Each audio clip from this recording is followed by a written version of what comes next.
J'interviens au nom de la France insoumise. Camarades, amis, compagnons de lutte, nous sommes là encore. Pour la énième fois depuis le 20 octobre 2023, nous sommes descendus dans la rue.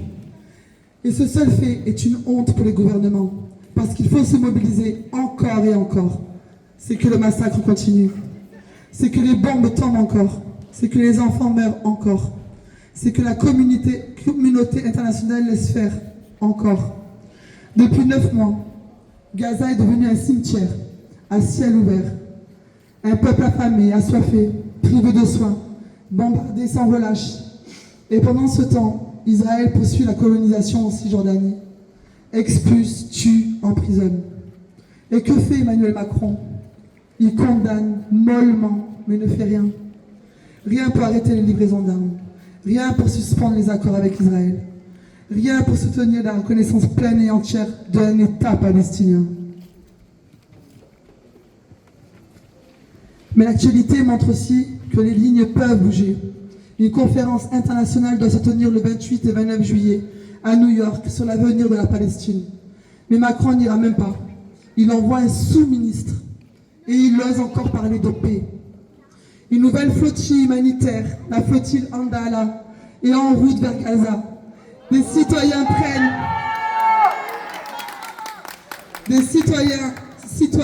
prennent tous les risques que les États refusent de prendre, refusent d'assumer. Et dans le monde entier, les peuples, eux, ne se taisent pas. De l'Afrique du Sud au Chili, de l'Espagne à la Malaisie, la voix des peuples libres dit « Stop au génocide, stop à l'apartheid et justice pour la Palestine ». Nous saluons aujourd'hui les gestes forts sur la scène internationale. La Cour d'appel de Paris a décidé la libération conditionnelle de Georges Ibrahim Abdallah. Après plus de 40 ans d'emprisonnement, le militant communiste pro-palestinien devra quitter la France dès le 25 juillet 2025. Un signal politique, même discuté, qui renforce la mobilisation internationale pour la Palestine. Par ailleurs, la Slovénie, devenue le premier pays de l'Union européenne, a déclaré « Persona non grata ». Deux ministres israéliens, Itamar Ben-Gvir et Bezalel Smotrich, les accusant d'avoir tenu des propos génocidaires et incité à la violence contre les Palestiniens. Leur entrée au pays leur est désormais interdite et leur avoir pourrait être gelé. Un acte clair de la solidarité concrète envers Gaza face à l'immobilisation de l'Union européenne. L'immobilisme de l'Union européenne. Enfin, l'Irlande est en train de finaliser un projet de loi. Israeli Settlement Prohibition of Importation of Goods. Bill 2025. Pour interdire l'importation de marchandises en provenance des colonies israéliennes en Jordanie et à Jérusalem-Est. Ce projet, soutenu par le cabinet irlandais fin mai 2025, devrait être examiné cet été en comité parlementaire.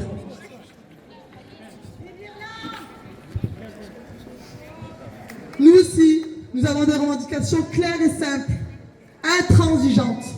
Un cessez-le-feu immédiat et permanent, le lever complet du blocus de Gaza, la fin de l'occupation, de la colonisation, des expulsions, la reconnaissance pleine et entière de l'État de Palestine avec Jérusalem-Est, pure capitale, la suspension de tous les accords entre l'Union européenne et Israël, des sanctions, pas des sourires.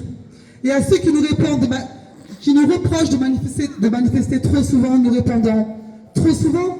Non, pas assez. Tant que les enfants palestiniens seront enterrés dans le silence, nous parlerons fort. Tant que les bombes tomberont avec l'aval des puissants, nous frapperons le pavé. Tant que les médias paieront les crimes, nous les relativiserons, nous dirons la vérité. Tant que les collabos viendront nous parler de paix sans justice, nous répondrons, il n'y a pas de paix sans justice. Alors oui, notre présence ici est un acte de résistance. Chaque banderole, chaque cri, chaque drapeau levé est une insulte au silence des États. Nous sommes la mémoire des ruines, la voix des survivants, la promesse d'un monde debout. Alors on ne lâchera rien. Pas tant qu'il restera une bombe, une cage, une injustice sur la terre de Palestine. Pas tant que les dirigeants détourneront les yeux et que les puissants s'agenouilleront devant l'occupant. Nous sommes la voix dès sans voix, le cri des mères, la force des enfants, la mémoire des martyrs. Et si le monde officiel reste sourd, alors nous ferons plus de bruit encore.